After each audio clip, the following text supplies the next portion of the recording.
Hello everyone, I'm absolutely delighted to welcome you to the Love Reading Lit Fest and to our event where we celebrate the publication of Emilia Hart's beautifully powerful debut, Wayward. Emilia is a British-Australian author and she was born in Sydney. She studied English literature and law at the University of New South Wales before working as a lawyer in Sydney and in London. She is a graduate of Curtis Brown's creative 3-month online novel writing course and was also highly commended in the 2021 Caledonia Novel Award. Her short fiction has been published in Australia and in the UK, and she is living in London. So the very warmest of welcomes to you, Emilia, and hello. Hello, hi Liz. Thank you so much for having me. It's great to be here and great to talk to you.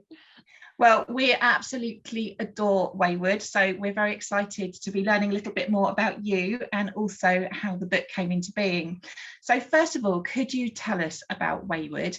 What is your book about? Sure.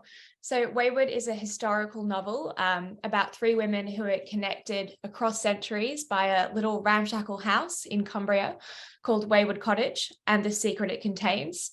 So we follow the intertwining lives of Kate, a modern-day woman fleeing abuse, Violet, a teenager in the 1940s who's confined by her strict upbringing, and Alpha, who is embroiled in the 17th century witch trials. So all 3 women must embrace a powerful but dangerous legacy to sort of break free from forces of male control in their lives. Lovely. So before we actually talk about Wayward in a little bit more detail, if we just talk about your writing journey. So you studied English literature and law at university.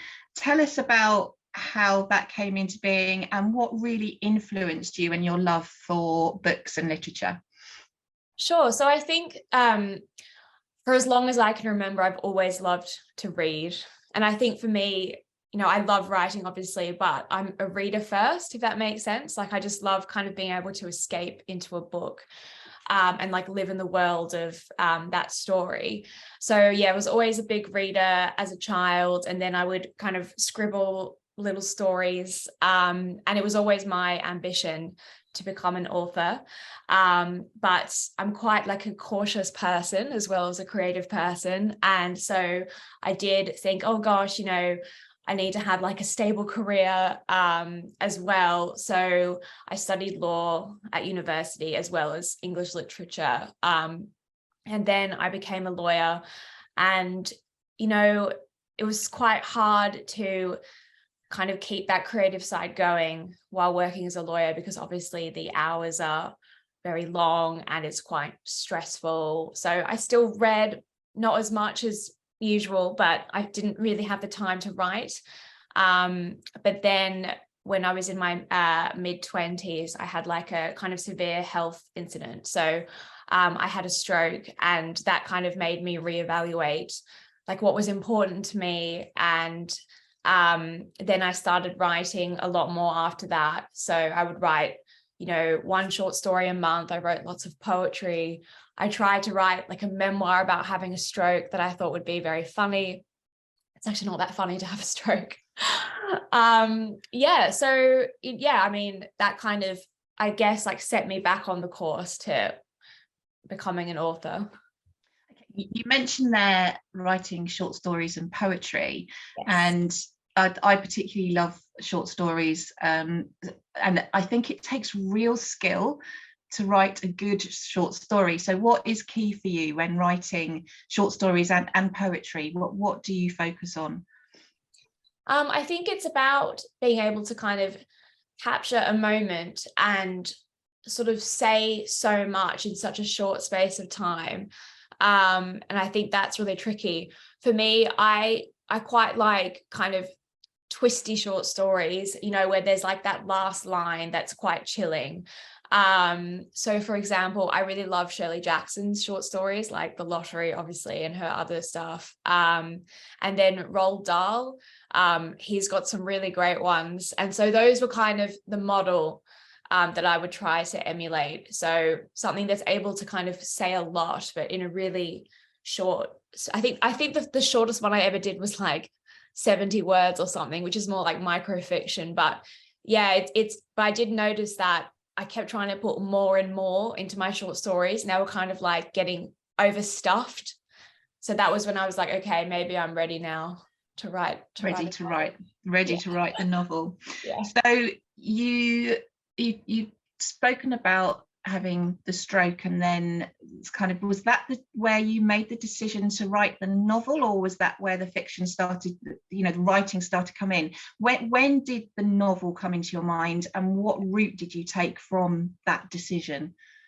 Yeah, so I think having the stroke, that was more about getting back into writing again, and sort of then preparing to take this big step of writing a novel. But I did sort of have it back on my radar. I was like, no, this is what I want. But I don't think I would have been ready for a few years. And then the inspiration sort of came from the pandemic. So during lockdown, the first couple of lockdowns, I was living in Cumbria.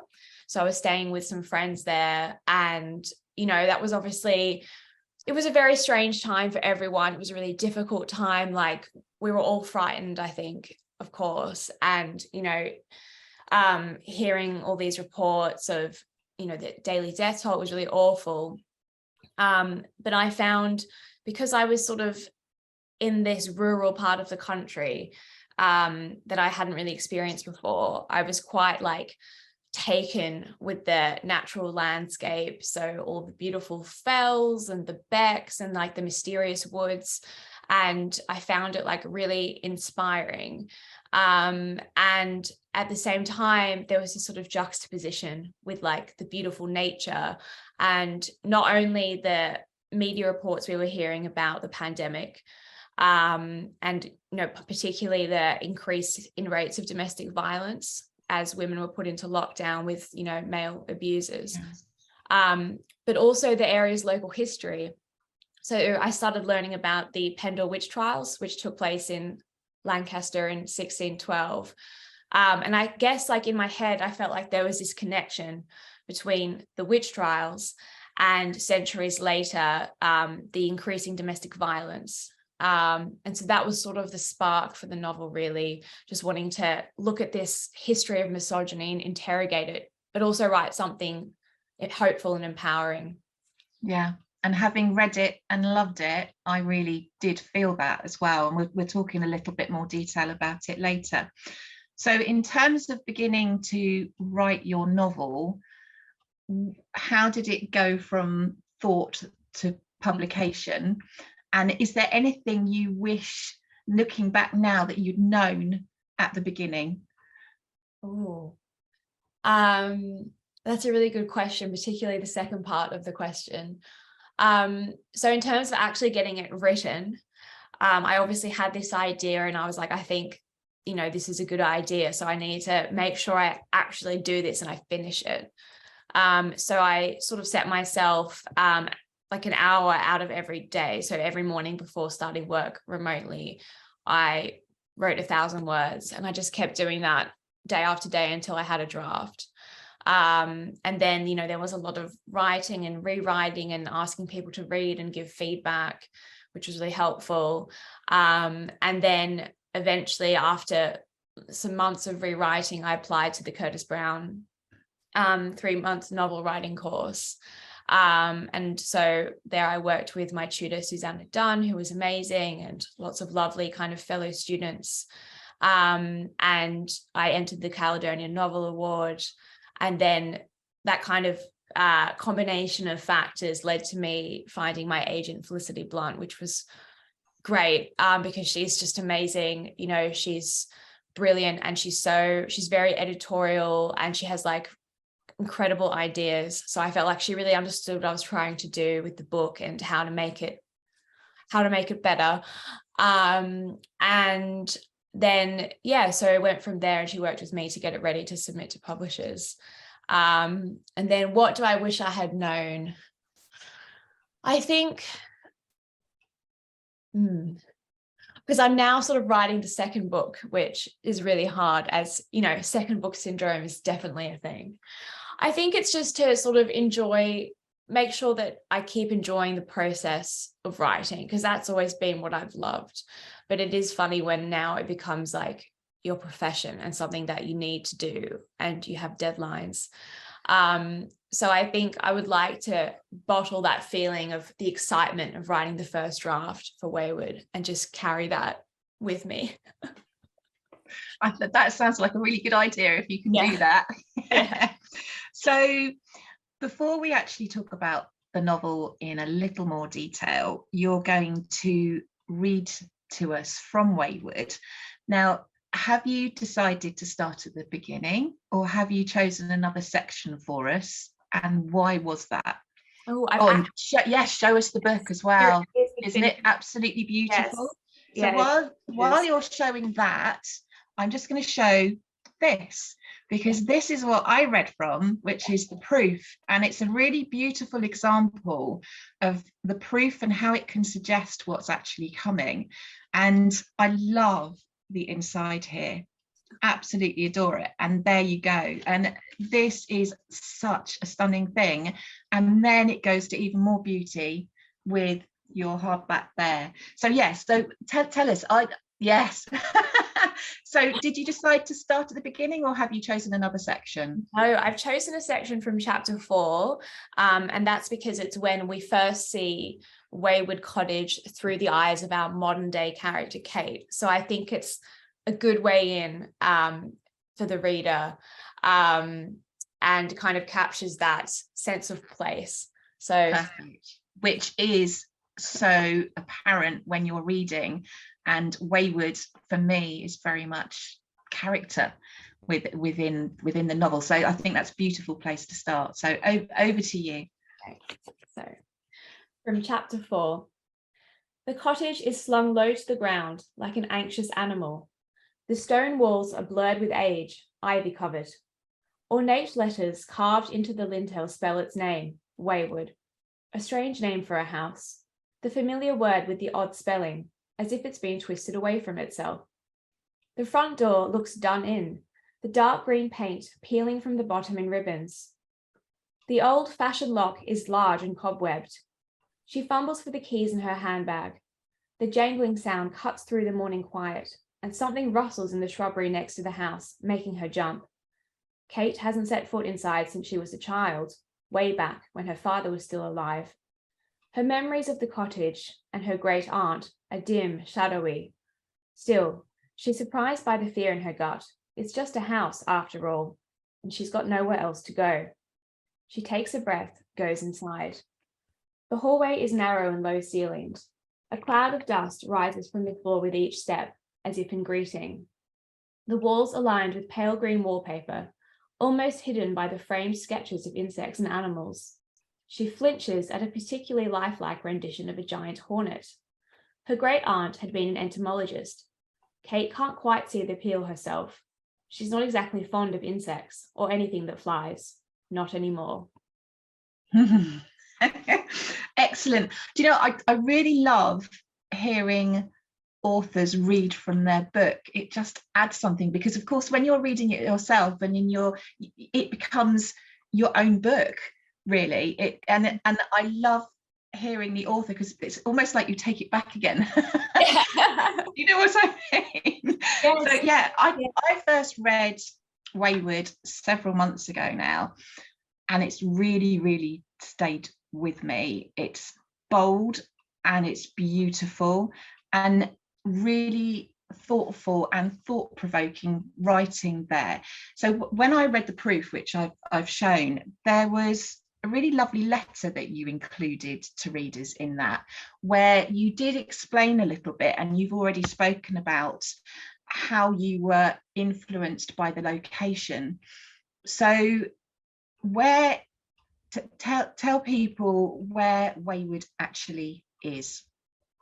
Okay, so it is set in Cumbria in the northwest of England, and I've kind of created this fictional village called Crow's Beck, but the inspiration came from where I was staying at the time of the pandemic, which was a little village near Kirby Stephen.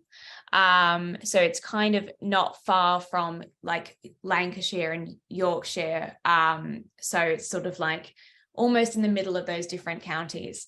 And yeah, it is a really beautiful place. I think the landscape is really quite dramatic, because that, you know, there are the kind of rugged fells, and there can be purple with heather at different times of the year, or like kind of gold in the sunshine. Obviously there are the lakes, and then there are some like kind of wooded areas as well. And yeah, I think it's like a land of contrasts, and yeah, it's just really beautiful.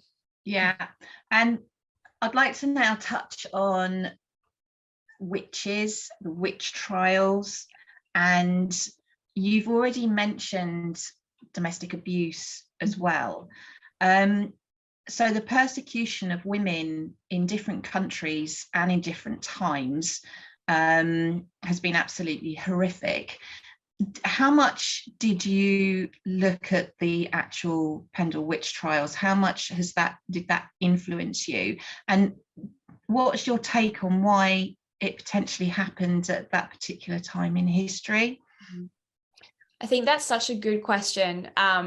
You know, the witch trials, I think it's something that it's really hard for us to explain. Obviously, misogyny is a huge part of it, but it went for hundreds of years and kind of was in continental Europe, in Scotland, in England. Obviously, it then spread to North America, and thousands of women died. I mean, there were some men who were accused of witches as well, but it was mainly women. And I think what's interesting about it is that although this was kind of a time of religious turmoil and upheaval in Europe, and obviously in the UK as well, this was something that took place in Catholic and in Protestant countries. So I think that is really interesting. And I think there are probably so many factors that, you know, sparked it really. But I think the big thing for the witch trials in England was the coming onto the throne of James I of England from Scotland, because he was sort of obsessed by witches. He believed he'd been targeted by witches in 1590, and that led to the North Berwick witch trials, where, you know, a huge number of women in Scotland were put to death.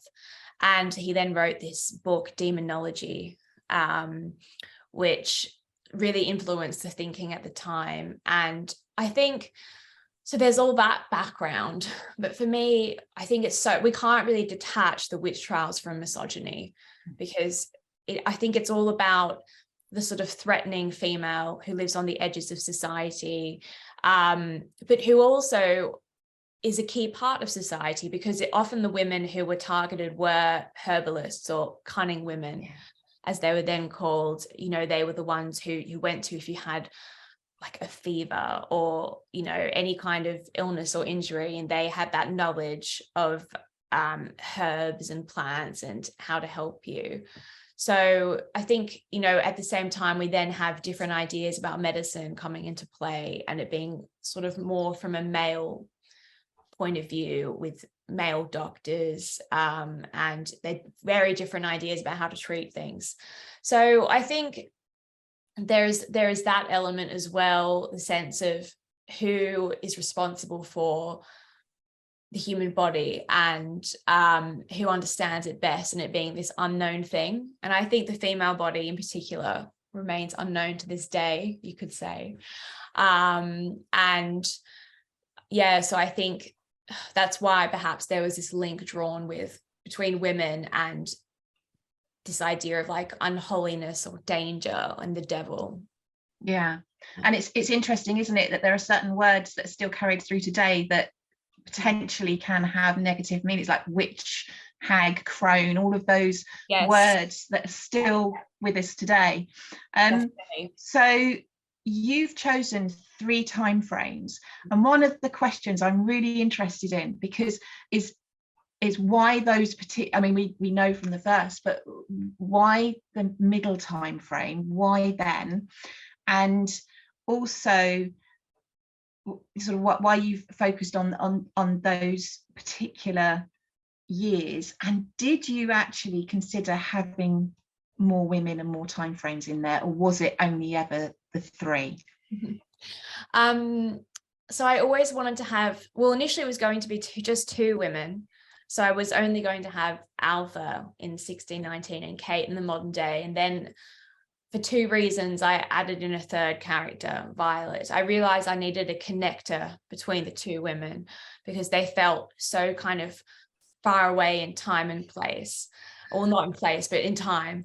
And then the other reason is that I liked the idea of having three, because I was thinking about, you know, the weird sisters from Macbeth, right? And now kind of, because, you know, Macbeth is like a really good example of the way that witchcraft was so present in the culture and the thinking of that time, because I think it was written in, you know, early 1600s, so not long after we had James I. I think that's right.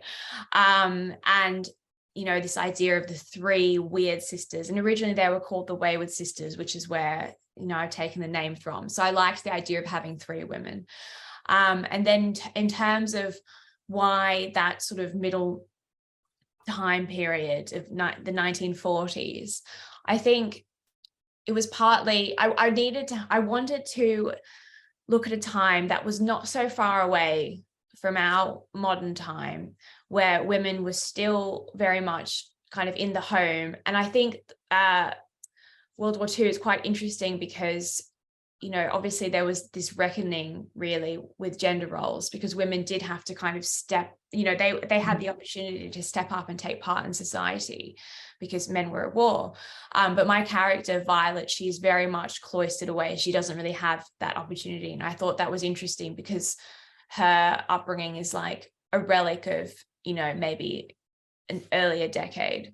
But having said that, even when women were still kind of seizing these opportunities that were, you know, begrudgingly given to them, there were still so many things that they weren't allowed to do, like open a bank account, really make any kind of independent financial decisions. And crucially as well, without trying to, you know, give spoilers, they didn't really have that control over their own reproductive destiny. And I think that's something that I was really interested in as well, you know, because I think reproductive rights, reproductive freedom is a huge facet of feminism. And so I wanted to explore that in Violet's timeline. And what I think, again, without trying to give any spoilers here, but what I think is really successful is the strength of women in this novel as well. And even though they may fall victim in some respect to the men in their lives, again, without trying to give too much away there, they don't live as victims.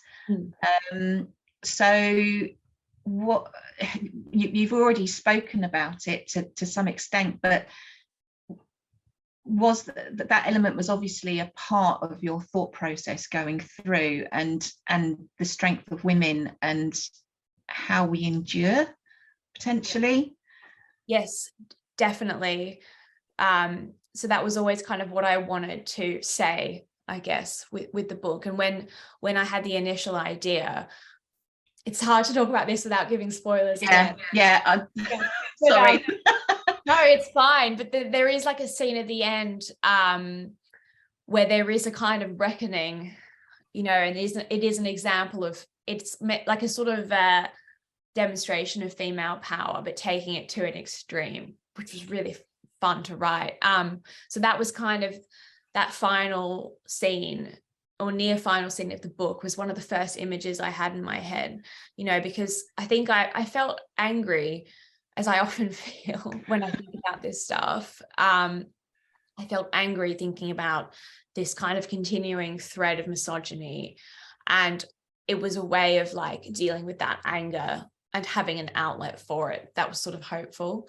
But then, you know, with the book, I do have this, I wanted to have this sense of like a female legacy of power being passed down. And I think what I'm trying to represent there is just ideas about feminism, really, you know, that these teachings and this movement that has kind of evolved through generations and is still very much needed, I think.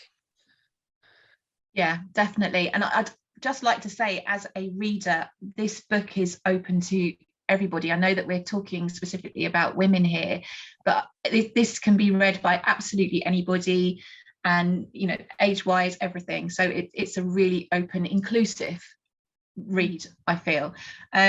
So let's talk a little bit about Wayward. And you've read from the book about Wayward, the cottage. And in terms of, again, it's difficult to talk about without giving too much away, but it's a very central theme and almost a character in how it responds and how it's protective. That's how it felt to me as an entity. So it was that, again, right at the beginning of your thought processes when you were thinking about this cottage. Yes, definitely. I love that you said it felt protective, because that is kind of what I wanted to portray. So, I did have this idea of like a woman, escaping into the countryside and then reclaiming something she'd lost, and the sort of setting enabling that. So I really wanted to portray that. And then, I had a lot of fun with the descriptions, and it does kind of shift from being initially a sort of creepy place where you're thinking, and then it should feel odd and eccentric and kind of shabby, but also warm, I think. And yes, I really wanted it to feel like a character in its own right, and to provide a contrast to the other physical house in the novel, which is where Violet lives when we first meet her. Yeah. And that comes across absolutely perfectly as you're reading and experiencing as well. It's the feelings that you get from those properties. So let's, again, without spoilers, let's talk about natural magic and what was perceived as being magic, and as we've already spoken about, was actually just, it was women being able to, with their herbs and knowledge, and so there's the herbal magic and the natural magic, and you've written about magical instances within the book, and no spoilers, but how easy or difficult was it for you to write about that? Yeah, that's a really good question. I mean, I think in terms of with the natural magic, obviously it's tricky, because when you have any kind of, for me, if I'm writing something with a bit of magic realism, I want it to still be grounded in the sort of reality of the novel, and it should have, I suppose, its own rules, so it feels logical within that world. But then I think I was sort of playing with the idea of familiars, really, with that, and I just kind of took it, I suppose, to its extreme and made it more non-specific, I suppose. And yeah, I really enjoyed sort of drawing that link between women and the natural world, because I think, it kind of linked to science, and obviously one of the characters in the novel is very interested in science and understanding how things work. And yeah, sort of the mystery of the natural world, the mystery of women's bodies, and female power. I really wanted to kind of draw a parallel there. Yeah. Yes, that definitely comes across. So you've had early readers, and then you've had people like me who've read the proof. Have you been surprised by any of the feedback that you've received? I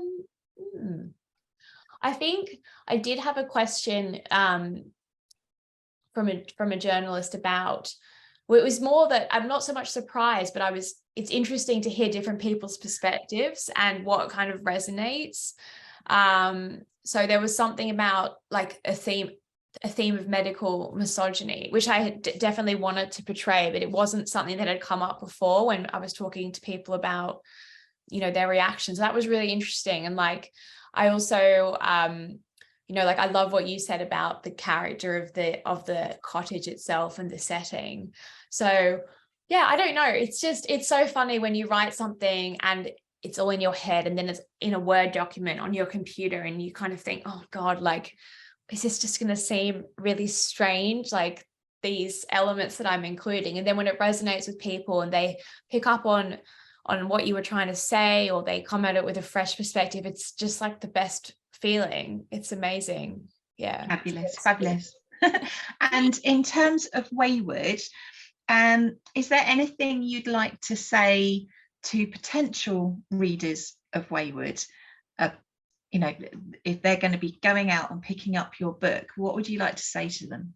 Oh, well, firstly, I would like to say a big thank you, even if they're considering or they're interested in it, like that means so much. I'd probably also want to say that, I mean, from, you know, the conversation that we've had and the conversations I've had in general, and I guess just from getting a sense of the themes of the novel, it does sound a bit dark, but I think I'd like people to know that it is ultimately hopeful. I mean, you know, that's what I think. I think I would hope that they would come away from it feeling hopeful and, you know, empowered, I suppose. Yeah. Absolutely. Thank you so much. So if you'd like to hold up Wayward, and I'll hold the proof up as well. So we've been talking about Wayward, and it is an absolute stunning book. Absolutely loved it. And I've been delighted to talk to you, Emilia, and it's been lovely, and it's eye-opening as well, because there are elements that you've explained that are just popping through my head. And as I say, this is one that's going to stay with me. It's absolutely gorgeous. So thank you so much for joining us, Emilia. It's been lovely. Thank you. Thank you so much for having me. I've loved speaking to you. It's been great. Thank you. Thank you.